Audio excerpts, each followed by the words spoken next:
harap jangan terjadi stagnasi seperti yang terjadi di beberapa kelas yang lain, akhirnya bisa DO karena melewati batas waktu yang telah ditentukan. Oleh karena itu, saudara-saudara, di dalam tugas sehari-hari itu menjadi bagian yang menurut saya amanah yang harus kita maksimalkan untuk bisa laksanakan dengan baik. Nah, melayani saudara-saudara adalah bagian penting yang menjadi tugas dari apa yang menjadi bagian saya dalam tupoksi saya sebagai sekretaris di program dokter. Saudara-saudara, mata kuliah ini mata kuliah yang saya anggap ini mata kuliah yang sudah sangat umum bisa didengar, mata kuliah yang sudah sangat sering didengar dari S1, S2, S3 ini berulang-ulang. Tetapi mari kita sama untuk menyamakan persepsi pemahaman kita, meskipun saya tahu bahwa persepsi dan pemahaman soal keilmuan itu tidak selalu bisa kita atau harus kita samakan. Kenapa? Karena ada ruang yang berbeda, ada posisi yang berbeda, ada pandangan yang berbeda, sehingga kita nggak bisa sama dalam satu sudut pandang gitu. Saya memegang ini handphone. Kalau saya pegang seperti ini dan masing-masing dari arah foto pada posisi saya memegang ini, tentu hasil fotonya berbeda. Kita bermain-main dulu dalam kuliah pertama ya, bermain dalam analogi dulu biar lebih santai. Karena sudut pandang itu bisa berbeda karena posisi kita, keilmuan kita, kapasitas yang kita miliki, atau kognisi yang ada di kita sendiri. Pengetahuan dan pengalaman itu bisa membuat kita berbeda sudut pandang dengan yang lain, karena memang pengetahuan dan pengalaman itu atau kognisi yang kita miliki itu latar belakang sangat dominan untuk bisa mempengaruhi itu. Oleh karena itu, sudut pandang yang berbeda antara keilmuan yang berbeda itu wajar. Kita yang ada di sini ini nggak satu keilmuan. Artinya, latar belakang dari kualifikasi pendidikan kita itu pasti membuat kita bisa berbeda dalam berbagai sudut pandang. Ada yang S1-nya administrasi, S2-nya politik, S3-nya pemerintahan, atau sebaliknya, dan terjadi macam-macam. Maka bisa sudut pandang itu berbeda. Oleh karena itu, jika terjadi sudut pandang berbeda, yang perlu dilakukan adalah bagaimana menyatukan sudut pandang itu, sehingga kita bisa sama, firmnya, yang tadi segi 5, ada segi 4, ada segi 3, kita mau bentuk dalam segi mana gitu. Kita mau sepakat mau buat dalam bentuk segitiga, mari kita coba buat dalam bentuk segitiga. Sudut pandang kita bisa mengarah kepada segi yang kita inginkan tadi. Tetapi keseluruhan dari apa yang kita miliki, jangan pernah bermimpi untuk bisa menyamakan semua persepsi kita dengan yang lain. Kira-kira begitu, yang pertama ya. Nah, dari sudut pandang itulah, maka melihat tentang desentralisasi saja, dari berbagai ahli yang ada, itu sangat berbeda. Bisa berbeda dari segi sudut pandangnya dan latar belakang keilmuannya, dan bisa berbeda dengan bagaimana formulasinya, apalagi merumuskan sebuah definisi, merumuskan sebuah teori, itu bukan hal yang gampang untuk bisa dilakukan dan bisa langsung sama dengan yang lain.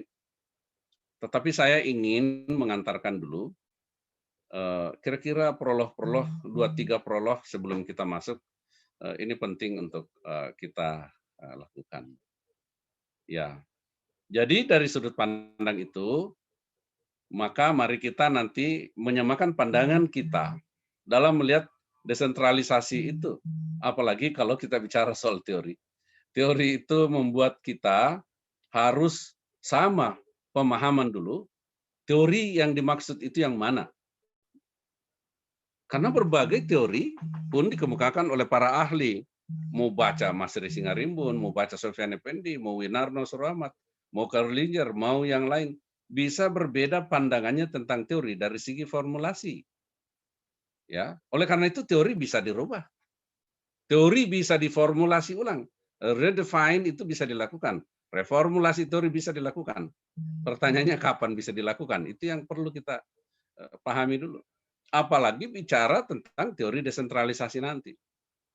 Ada teori desentralisasi yang dulu berlaku, yang dulu kita kenal baik, atau mungkin tidak sesuai lagi dengan faktanya, berubah teori itu.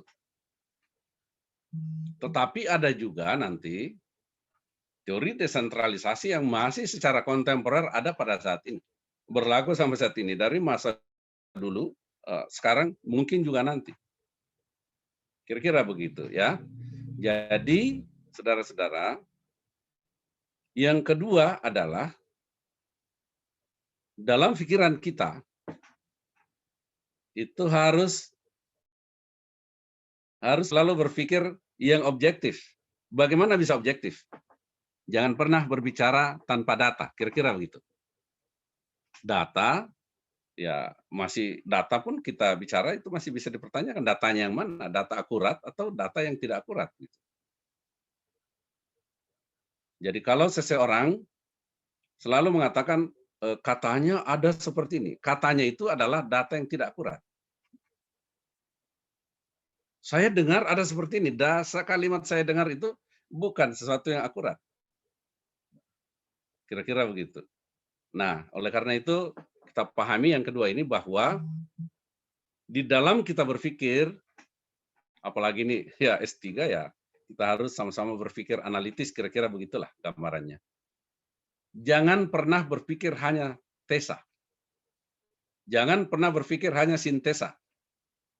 Ya, saya mau tanya singkat dari saudara-saudara yang hadir. Kalau saya tanya, apakah otonomi daerah Indonesia gagal atau berhasil? Coba berikan jawaban singkat. Berhasil atau gagal? Pak Iwan, berhasil apa gagal Pak Iwan? Kalau dari sudut pandang saya... Jangan dijawab panjang, saya mau tanya. Berhasil apa gagal? Gagal. Gagal. Ada yang lain? Mbak Afi mungkin, atau Pak Aswan, atau siapa? Muhammad Ari, atau Mbak Evi, atau siapa yang muncul di sini? Coba ada jawaban nggak? Tadi mengatakan gagal. Berhasil, Prof. Berhasil, Prof. Berhasil. Oke, cukup. Ya, kira-kira kalau Mbak Eva nanti saya tanya nanti akan lebih panjang jawabannya, saya tahu. Orang Tangerang ini biasanya banyak ini berkomentar kalau ditanya, jadi nggak apa-apa. Tapi saya ingin mengatakan bahwa siapapun yang menjawab tadi gagal dan siapapun yang menjawab berhasil, saya ingin katakan dua-duanya tidak benar jawabannya. Kira-kira begitu. Saya hanya ingin saudara memahami bahwa dalam ruang keilmuan itu ada namanya tesa, ada namanya antitesa. Kita bicara nanti desentralisasi, ada tesa di dalamnya, ada juga antitesa di dalamnya. Oleh karena itu, kalau ada yang mengatakan tadi gagal, ada yang mengatakan berhasil, tolong disimpan baik-baik, catat baik-baik, jawaban itu, kedua-duanya adalah jawaban yang salah. Karena dua-duanya itu tesa, yang satu tesa, yang satu antitesa. Berhasil, gagal. Gagal, berhasil. Ini tesanya, ini antitesanya. Seorang ilmuwan itu tidak boleh menjawab atas dasar tesa dan tidak boleh menjawab atas dasar antitesa. Bisa dipahami teman-teman semuanya? Jadi kalau ada menjawab tesa dan antitesa, maka tidak sempurna jawaban seseorang kalau dia hanya menjawab tesa dan antitesa. Posisi kita jika tesa A, antitesa B, atau yang mengatakan gagal itu A, yang mengatakan berhasil itu B, maka jangan pilih dua-duanya. Siapa yang memilih dua-duanya dijadikan dasar dalam mengambil keputusan, disitulah seseorang menilai secara subjektif, bukan secara objektif. Tetapi, saudara-saudara, ya, diam dulu ya, kita belajar dulu ya, baru nanti kita main-main. Ya kira-kira begitu. Oleh karena itu jangan pada posisi A dan jangan pada posisi B. Ada pada posisi C harusnya. Jadi bagaimana kita menggabung antara tesa dan antitesa melahirkan sebuah sintesa. Melahirkan sebuah tesis. Oleh karena itu tesis yang dibuat itu adalah gabungan antara teoritik dan praktik, gabungan antara Dasein dan Dasolen, gabungan antara regulatif dan implementatif, itulah yang harus dilakukan dalam memandang sesuatu apapun. Termasuk kita nanti di dalam memandang berbagai hal terkait dengan teori desentralisasi ketika kita coba format ke dalam bagaimana sistem kenegaraan kita yang salah satu azasnya adalah azas desentralisasi. Kira-kira begitu. Ini prolog-prolog awal dulu. Sehingga kita nanti akan sampai pada bagaimana kita memahami desentralisasi yang sebenarnya ketika kita coba bandingkan antara berbagai teori-teori yang kita nanti akan coba kaji satu persatu. Kira-kira begitu gambaran. Itu yang kedua, ya. Kemudian yang ketiga, biasanya saya memberikan tugas-tugas kepada mahasiswa. Dan juga nanti akan ada ujian. Saya seringkali memberikan tugas atau memberikan soal. Saya tanya dulu mahasiswanya, mau berapa nomor soal yang saudara mau kerjakan? Kira-kira Pak Ketua kelas ini jawab dulu Pak Iwan. Kalau saya tanya mau berapa nomor soalnya, Pak Iwan mau berapa nomor kira-kira? Sebelum Pak Iwan jawab, buka dulu tuh suaranya Pak Iwan. Sebelum teman-teman jawab, saya harus mengatakan yang pahit jangan langsung dibuang, yang manis jangan langsung ditelan, kata orang tua. Yang manis jangan langsung ditelan, yang pahit jangan langsung dimuntahkan. Yang sedikit jangan langsung diterima, yang banyak jangan langsung ditolak. Atau tidak semua yang kecil itu kurang bagus. Tidak semua yang banyak itu bagus. Kalau soalnya banyak, ya bisa bermasalah saudara-saudara kalau terlalu banyak soalnya. Oleh karena itu, segala keputusan pasti ada konsekuensinya, kira-kira begitu. Kalau nanti memilih berapa, saya cuma mau dengar dulu dari ya minimal dari Pak Iwan. Kalau saya tanya mau berapa nomor soalnya, kemudian saya tanya mau buka buku atau mau tutup buku. Tetapi saran saya, mintalah nanti buka buku. Karena kalau mau disuruh tutup buku, tetap saja mau buka buku. Biasanya mahasiswa begitu. Ya, kira-kira kalau mau menebak dari awal, mau berapa nomor soalnya? Kira-kira Pak Iwan coba jawab tuh Pak Iwan. 4 nomor, 4 soal, Bro. 4 nomor, waduh. Ya, nanti saya komentari. Saya tanya dulu yang lain. Mana tadi Mbak Eva tuh? Mbak Eva? Nah, yang termuda dulu, Muhammad Ari. Kira-kira berapa, Muhammad Ari? Kalau kita inginnya, Prof, yang singkat, tepat, padat, Prof. Wah, berarti mau 1 nomor kalau gitu. Mbak Eva kira-kira berapa, Mbak Eva?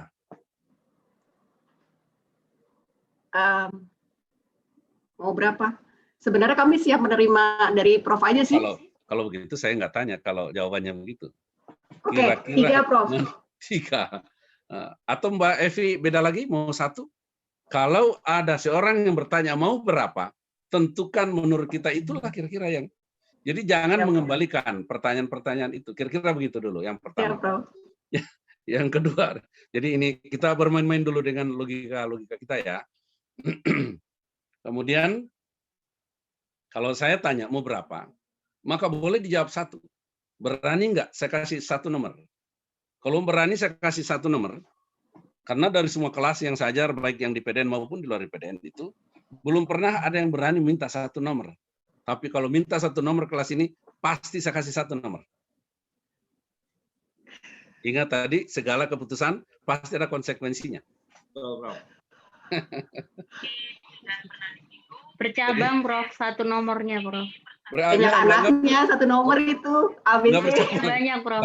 Kalau bercabang 3 sama aja 3 nomor. 1 nomor kalau mau. Nah, ini 1 tapi ABC ya, Prof. Enggak, tetap 1 kalau mau. Tapi ingat, baru mulai baca soalnya kira-kira udah puyeng dulu, pusing dulu. 15 menit baru bisa terformulasi, baru bisa menyimpulkan kira-kira makna dari soalnya ini seperti apa. Belum dikerjakan tuh 15 menit, baru berpikir. Ini udah deg-degan nih, Prof. Enggak, jangan juga santai. Soalnya ini kira-kira nanti saya menganggap ini kelas pintar-pintar, jadi hasil-hasilnya nanti bagus-bagus semua. Kira-kira begitu. Ya tapi sudah. Sekarang kalau ada yang minta 5, ada yang minta 10, ada yang minta 1, saya kasih 1. Kalau itu sepakat 1, saya kasih 1 nomor. Tapi kalau minta cuma 3, saya kasih 3. Ingat, tingkat kesulitan 1 nomor dengan 2 nomor pasti berbeda. Apalagi 1 nomor dan 3 nomor. Apalagi 1 nomor dengan 5 nomor tadi. Nah, makanya nanti dipikir-pikir dulu, biar disimpan aja dulu. Masih panjang perjalanan kita ya. Ini hanya ingin tahu logika berpikir saudara, sehingga dalam memandang desentralisasi nanti, jangan pernah hanya membaca 1 buku, itulah yang kira-kira dijadikan patokan dalam, wah kalau berdebat dengan orang seperti sudah membaca 27 buku gitu. Ya. Padahal baru 1 buku dia pertahankan habis-habisan, hasil bacaannya padahal itu baru 1 sudut pandang. Sudut pandang yang lain itu belum dia telusuri seperti apa. Ya. Oke, jangan terlalu jauh berputar-putar di situ. Kita coba lihat pada bagaimana desentralisasi di Indonesia kaitannya dengan yang kita akan pelajari. Kalau dalam azas pemerintahan kita, memang sampai sekarang kita masih menganut 4 azas itu. Sentralisasi, ada dekonsentrasi, ada desentralisasi, ada mendebawin atau tugas pembantuan. Itu azas kita sampai sekarang. Yang kita bahas nanti adalah teori desentralisasi. Tapi paling tidak harus membedakan lebih jelas dari perbedaan antara dekonsentrasi, desentralisasi, dan ini pelajaran pemula sebetulnya. Sehingga jangan terlalu berpikir analitik dulu. Jangan menghafal-hafal definisi. Kalau menghafal definisi nanti pusing sendiri. Jangan hafal definisi itu. Pahami saja bahwa cukup dengan 1 kata. Dekonsentrasi, pelimpahan, desentralisasi, penyerahan. Cukup itu. Nggak usah jauh-jauh. Kalau terlalu banyak nanti dihafal, malah jadi susah. Kalau hari ini, saya tidak bisa masuk mengajar, karena ada sesuatu halangan, maka saya limpahkan kewenangan itu kepada asisten saya untuk mengajar. Itulah dekonsentrasi sebetulnya. Tapi kalau desentralisasi, ya semester ini terlalu padat jadwalnya, maka saya nggak akan pegang lagi mata kuliah ini. Saya serahkan kepada asisten saya untuk sepenuhnya melaksanakan tugas proses belajar mengajar tentang teori desentralisasi.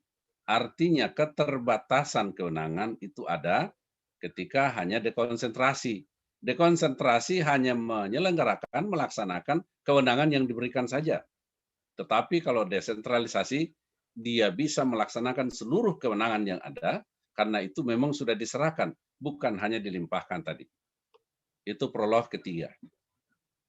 Yang berikutnya adalah, kalau kita bicara desentralisasi dengan azas-azas yang ada tadi, saya ingin katakan bahwa di dunia ini tidak ada negara yang mendikotomikan sentralisasi dan desentralisasi. Kalau saya katakan tidak ada negara yang mendikotomikan sentralisasi dan desentralisasi, maka negara-negara yang ada di dunia ini, termasuk Indonesia, berarti tidak mendikotomikan sentralisasi dan desentralisasi. Artinya, ada negara yang hanya menyelenggarakan sentralisasi tanpa desentralisasi. Atau ada negara yang hanya menyelenggarakan desentralisasi tanpa sentralisasi. Tapi selalu menyelenggarakan kedua-duanya. Hanya memang ada yang lebih dominan sentralisasinya, ada yang dominan desentralisasinya. Indonesia selama 32 tahun itu sangat dominan sentralisasinya.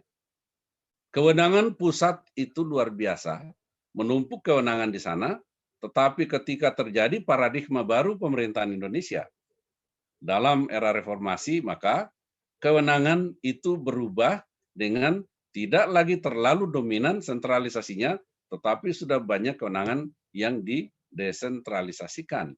Oleh karena itu, maka dalam penyelenggaraan pemerintahan kita, dominasi desentralisasi bisa terjadi dalam regulasi yang ada, tetapi bisa berbeda dalam fakta-fakta yang dihadapi oleh berbagai negara. Itu terjadi seperti itu. Nah, oleh karena itu, saudara-saudara, desentralisasi yang akan kita bahas nanti lebih jauh adalah menyangkut soal memahami dengan baik dulu dari berbagai ahli bagaimana pengertian desentralisasi. Ya, karena ada pengertian-pengertian desentralisasi yang di berbagai negara, berbagai wilayah itu berbeda. Pengertian desentralisasi di kelompok Anglo-Saxon saja itu berbeda dengan desentralisasi yang ada di kelompok kontinental. Itu nanti kita coba. Jadi Bapak ingin menggambarkan tentang apa yang akan kita coba analisa berikutnya. Kita lihat berikutnya sehingga bisa lebih kepada bagaimana menyimpulkan, bagaimana mengambil inti dari desentralisasi itu sendiri. Karena dari berbagai ahli pun juga berbeda-beda. Nanti kita lihat coba satu persatu. Rondinelli berbeda, dari rumusan PBB juga tentang desentralisasi itu berbeda, dari Henry juga berbeda, dari Schema juga berbeda, dan banyak sekali perbedaan-perbedaan. Ya kebetulan ya disertasi saya dulu itu mengkaji tentang itu. Jadi desentralisasi otonomi daerah dan desentralisasi di Indonesia dengan mengkaji berbagai referensi negara-negara Anglo-Saxon, Prancis, Belanda, dan Jerman itu tentang soal desentralisasi. Tetapi bukan berarti kita tidak melihat bagaimana aplikasinya yang ada di Indonesia. Kita nanti lihat satu persatu. Itu dari para ahli. Kemudian kursus bahasa Inggris, direktur kursus. Apa itu pertanyaan ya? Ke Waipo nggak bisa bahasa Inggris. Oh. Host, ada yang bocor, host. Ya, Inggris saya belum Prancis pula. Ada yang bocor, Bisa host. di unmute. Saya tuh bisnis loh. Unmute dulu ya. Karena les. Iya lupa nggak bisa. Oke. Nah, kira-kira pengantarnya seperti itu, sehingga nanti baru kita memahami tentang. Jadi untuk pertemuan kali ini, Bapak hanya ingin menggambarkan tentang materi secara komprehensif apa yang disampaikan selama kita bersama-sama, mungkin berapa kali kuliah. Nomor sepeda bekas itu ya. Ya. Yang berikut adalah kita nanti akan melihat bagaimana bentuk-bentuk desentralisasi yang ada. Ya. Ada desentralisasi yang berdasarkan asal-usul sejarah, ada desentralisasi yang berdasarkan pada teritorial dan fungsional, ya. Ada desentralisasi yang berpusat pada masalah dan nilai. Ada juga desentralisasi dalam bentuk pemberian pelayanan. Ada juga desentralisasi dalam bentuk pengalaman tunggal negara. Ada yang seperti itu. Dan ada desentralisasi yang berdasarkan pada tujuan yang ingin dicapai. Ini nanti kita coba bahas satu persatu. Mungkin kita sudah bisa masuk di kuliah kedua nanti. Tetapi bentuk-bentuk yang lain pun itu tentang desentralisasi juga pandangan-pandangan berbeda bisa muncul. Ada desentralisasi politik, ada desentralisasi fungsional, ada desentralisasi kebudayaan. Jadi begitu luas sebetulnya kalau kita ingin melihat tentang bagaimana bentuk-bentuk dari sebuah desentralisasi. Ini saya generalisasi dulu, biar teman-teman semua kira-kira mendapat gambaran, oh ini yang kita coba kaji satu persatu, kita diskusi nanti pada pertemuan berikut, karena ini hanya gambaran umum saja dulu. dengan menggambarkan dalam kira-kira prolog saya dalam kuliah pertama ini. Nah, seterusnya nanti kita akan belajar tentang bagaimana fungsi desentralisasi. Ya, fungsi desentralisasi juga bisa sangat variatif. Ya, bisa desentralisasi fungsinya agar bisa inovatif, bisa desentralisasi fungsinya bisa menjadi efektif, atau bisa menjadi fleksibel. Itu semua menjadi bagian dari fungsi-fungsi dari desentralisasi yang kita akan pelajari. Dan nanti kita tentu akan sampai pada bagaimana sebetulnya tujuan dari desentralisasi itu. Ya, ada kepentingan kepentingan pemerintah itu yang terkait dengan persoalan-persoalan pendidikan politik, ada pelatihan kepemimpinan dan seterusnya. Desentralisasi juga bisa dalam konteks kestabilan politik, ada perwujudan demokrasi dan seterusnya. Bagaimana kaitan dengan demokrasi yang kita miliki sekarang. Dan kemudian kepentingan pemerintah dengan tujuan bagaimana mewujudkan kesetaraan politik. Itu penting. Kesetaraan politik. Nanti kita detailkan, kan ini gambaran saja. Kemudian bagaimana menciptakan akuntabilitas gagasan lokal. Kearifan lokal terjadi, tetapi bagaimana melihat dalam tujuan desentralisasi yang diberlakukan seperti itu. Kemudian ada juga bisa tujuan yang lain adalah bisa menimbulkan koresponden lokal dari adanya desentralisasi itu. Daerah yang satu, daerah yang lain bisa kerjasama, tetapi sekarang masih sangat sulit kita menemukan Kabupaten Tangerang kerjasama Tangerang Selatan padahal berdekatan, apalagi Tangerang dan Kabupaten Bogor. Kadang sulit sekali, dan itu belum saya lihat di negara kita. Nanti kita sampai ke kajian-kajian itu.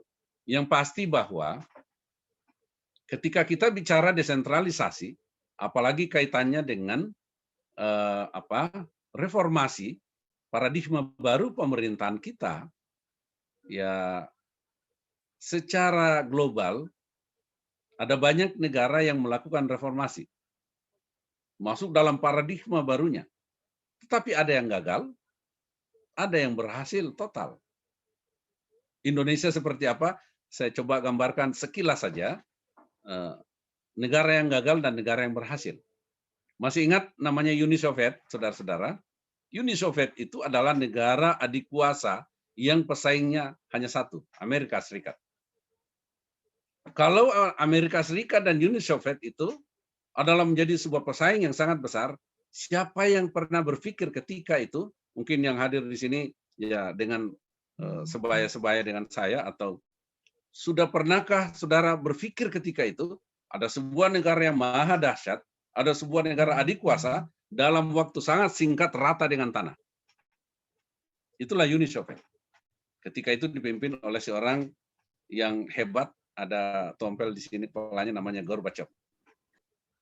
Uni Soviet itu dalam paradigmanya mengusung satu yang diusung, hanya demokratisasi. Dan demokratisasi dengan mengusung 2 poin, Glasnost dan Perestroika, itu gagal total pemerintah Uni Soviet ketika itu. Hari ini, saudara-saudara, Uni Soviet sudah terpecah menjadi 15 negara. Coba dibayangkan dengan kegagalan yang ada. Dan itu karena reformasi yang dilakukan dan tidak terkendali. Kemudian yang berikut adalah yang berhasil itu China. China itu adalah negara yang berhasil dan hanya mengusung 1 poin reformasi. Tadi Uni Soviet juga 1, demokratisasi. China hanya mengusung desentralisasi, itu China. Satu-satunya negara yang sampai saat ini sangat berhasil dengan mengusung 1 desentralisasi itu China. Hari ini China, saudara-saudara, dari hanya beberapa tahun yang lalu sudah jauh lebih berubah dari kondisi sebelumnya. Di China sampai pada level pemerintahan paling bawah, pun itu sudah bisa mesejahterakan masyarakatnya, bisa melahirkan karya-karya yang sangat-sangat bagus sampai pada level yang paling bawah. Bayangkan kalau di Cina anak TK sudah mulai diajar main robot. Anak SD sudah pertandingan robot. Kalau kita baru beberapa waktu yang lalu, tahun-tahun kemarin, mahasiswa melakukan pertandingan robot di Indonesia dan waktu itu dimenangkan dengan Universitas Komputer di Bandung. Sementara di Cina, itu anak TK sudah mulai dilatih main robot. Dan mereka sudah melahirkan robot-robot baru, itu pada saat dia sudah di SMP, SMA, apalagi. Lebih-lebih ketika itu. Cina menciptakan barang-barang, membuat barang-barang dengan orientasi satu. Bagaimana dia berpikir kuantitas, bukan kualitas. Itu Cina. Jadi berpikir dulu bagaimana banyak diproduksi. Orang lain buat BlackBerry 5 juta, ya. Cina membuat BlackBerry dengan model yang lain 500.000. Ada Mito, ada apa namanya ya, nggak hafal merek-mereknya itu. Orang Jepang membuat motor minimal 15 juta. Suzuki, Yamaha, Kawasaki sampai 50 juta, bisa lebih. Tapi Cina membuat motor 3 juta, 4 juta. Laku nggak? Luar biasa lakunya di seluruh dunia. Termasuk di Indonesia. Apalagi Indonesia yang ya penduduknya sangat-sangat ya lata, orang beli ini mau beli itu juga, orang lain beli itu pengen juga. Itu laku keras. Dan semua sekarang yang diproduk oleh negara lain, Cina sudah mulai melakukan plagiat terhadap itu dan dibuat dalam bentuk yang bisa modelnya lebih bagus, tapi kualitasnya sangat rendah. Orang buat mobil lebih bagus, Cina buat apa namanya? Mobil Cina itu Wuling. Kualitasnya rendah, tetapi diminati oleh banyak orang. Target Cina adalah bagaimana agar produknya itu diminati dulu oleh banyak orang. Nanti baru dia coba tingkatkan kualitasnya, tapi saat ini berpikir bagaimana secara kuantitas dulu. Desentralisasi yang dilakukan di sana itu memberikan kewenangan jauh ke bawah sampai pada level-level pemerintahan yang di bawah. Jangan terlalu panjang. Sekarang Indonesia. Kita sudah lewati 2, ada Uni Soviet yang gagal total tadi, sekarang 15 negara. Kemudian Cina yang berhasil, Indonesia gimana? Dengarkan pernyataannya. Satu-satunya negara di dunia ini, satu-satunya negara di dunia ini yang melakukan reformasi dengan mengusung 2 poin besar. Itulah Indonesia, mengusung sekaligus demokratisasi dan desentralisasi. Bagaimana hasilnya? Nah, sudah ada dalam pikiran saudara-saudara semuanya. Kita nanti perdalam kajiannya lebih jauh, tapi ini prolognya untuk bisa kita gambarkan seperti apa gambaran dari kajian-kajian kita ke depan. Itu kira-kira gambaran Indonesia mengusung sekaligus. Berhasilkah kita mengusung demokratisasi hari ini? Berhasilkah kita mengusung desentralisasi hari ini seperti Cina? Ya, berikut nanti kita jelaskan, kan ini baru gambaran dulu. Ya. Yang berikut adalah kita akan memahami tentang desentralisasi kekuasaan. Ada desentralisasi kekuasaan dari segi dari segi politik, ada dari segi manajemen pemerintahan, ada dari segi kultural, ada dari segi kepentingan pemerintah pusat, dan juga ada dari segi percepatan pembangunan. Kalau kita berpikir nanti tentang desentralisasi kekuasaan. Nah, gambarannya seperti itu, ya. Jadi dengan demikian maka ya pemahaman desentralisasi secara menyeluruh kita coba nanti formulasi, kita kemas, kita diskusi sampai kita bisa menemukan bagaimana kelebihan desentralisasi. Kelebihan-kelebihan desentralisasi itu seperti apa kita lakukan? Apakah kita memang tepat mengambil posisi lebih dominan desentralisasinya daripada sentralisasinya, seperti 32 tahun lebih dominan sentralisasi dan sangat kecil desentralisasi.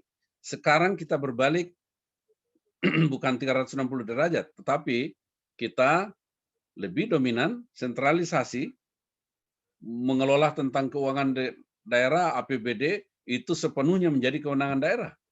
Dulu mana ada. Kalau kita mau membuat, nggak usah buat rumah, buat WC pun, dulu pada masa pemerintahan Orde Baru, kan itu paradigma berakhir di situ, dan kita masuk pada paradigma baru. Kalau mau buat WC ketika itu, kita harus tanya dulu pemerintah pusat. Pemerintah pusat, kami mau buat WC, boleh nggak? Kira-kira begitu logika berpikirnya. Kata pusat boleh, baru kita bisa laksanakan. Kalau pusat mengatakan jangan, kita tidak laksanakan. Sekarang, dengan desentralisasi begitu kuat hari ini di pemerintahan daerah, tidak perlu konsultasi, apalagi minta persetujuan pusat tentang apa yang harus dilakukan di daerah, kalau itu dana APBD. Kita bisa lakukan dengan itu. Cukup dengan dua unsur penyelenggara pemerintahan daerah, sepakat antara pemerintah daerah dan DPRD, maka jalanlah program itu tanpa harus menunggu persetujuan pemerintah pusat. Di situ jauh bedanya. Apalagi kalau nanti kita akan melihat mengenai pergeseran paradigma pemerintahan Indonesia, di mana desentralisasi itu sangat dominan di dalamnya.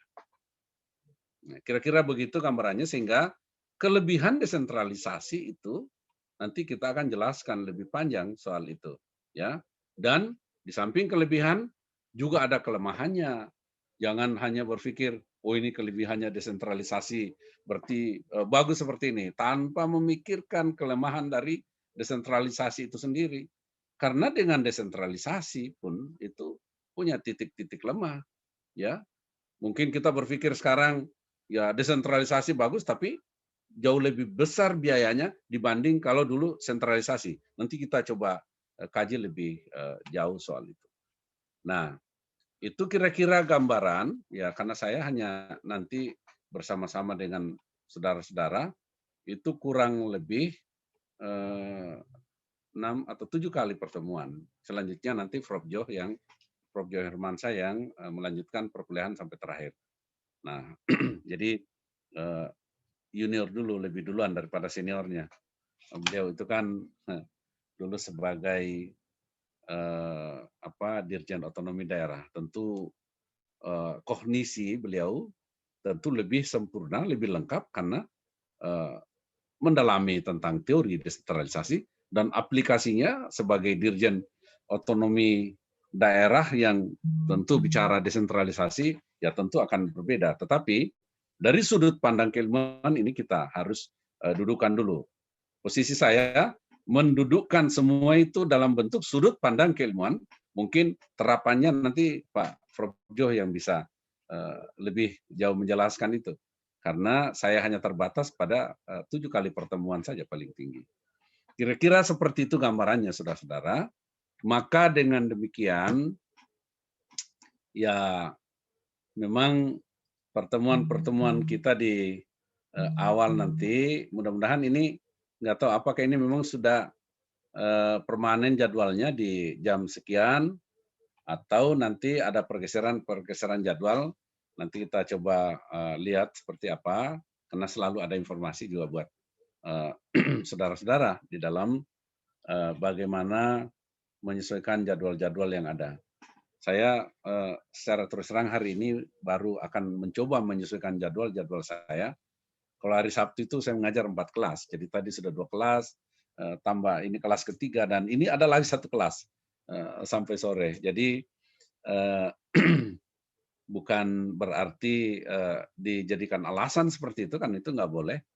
Tetapi saya ingin mengatakan bahwa pada kuliah berikut kita menyesuaikan jadwal-jadwal yang ada, kelas yang tadinya sudah terjadwal jauh, yang harusnya masuk di 2:30 itu, mungkin saya coba geser, kan ini perguruan tinggi lain, jadi tidak semudah juga. Mungkin kalau di PDN, di program doktor, ya saya bisa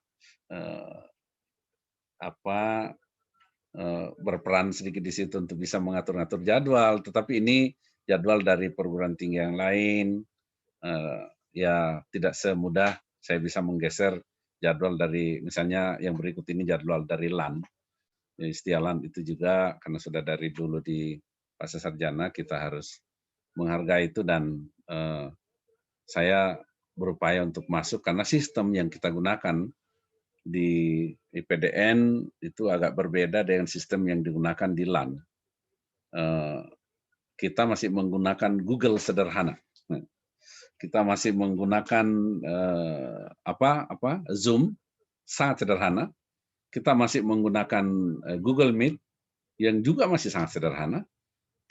Belum bisa mendeteksi tentang kehadiran mahasiswa dengan baik, belum bisa mendeteksi tentang kehadiran dosen dengan baik dari jadwal awal sampai jadwal akhir. Tapi kalau di ini saya hanya sampaikan saja untuk bisa dibanding-bandingkan bahwa ada satu sistem yang jauh lebih bagus daripada hanya secara Google Meet. Ini kami sudah sampaikan kepada pimpinan pada saat rapat sebelumnya tentang bagaimana kita menggunakan fasilitas proses belajar mengajar tidak lagi dengan Google saja. Karena ini tidak bisa terdeteksi tentang kehadiran mahasiswa, kecuali ya masih cara manual bisa dilakukan atau masih harus mengisi form satu-satu. Tetapi kalau yang dipakai di ini yang berikut ini, saya harus masuk di jam yang persis sesuai dengan jadwal, karena di situ sudah terekam dari jadwal awal sampai akhir kita mengajar. Yang kedua dengan Microsoft Teams itu yang digunakan itu akan terbaca dosen mengajar apa, dosen bisa dievaluasi setiap saat, sehingga kalau dianggap kurang pas mengajar di semester ini dengan materi yang nggak ada hubungannya dengan judul materi atau mata kuliah, bisa nggak mengajar lagi di berikutnya.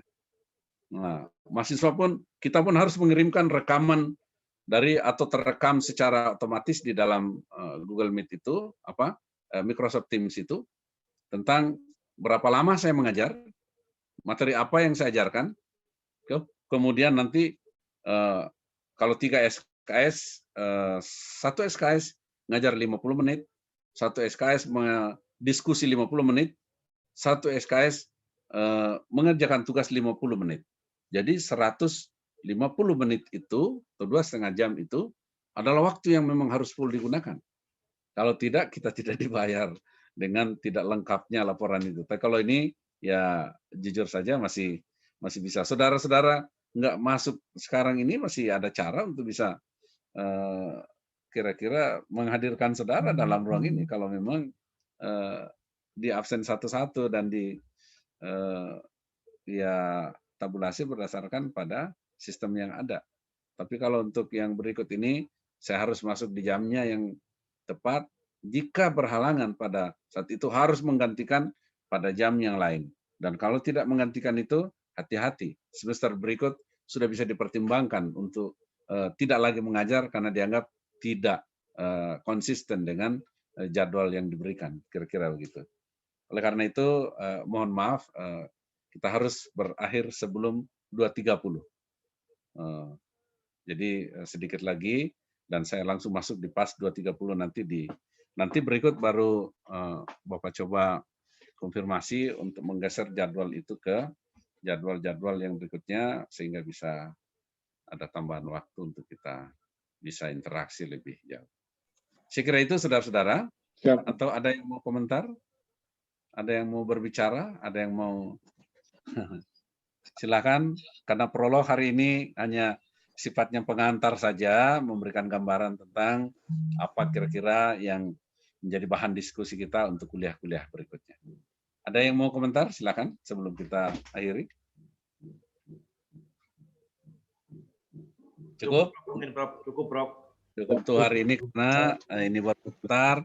Nanti setelah kita sudah membahas materi-materi lebih jauh, kita bisa berdiskusi kapan saja.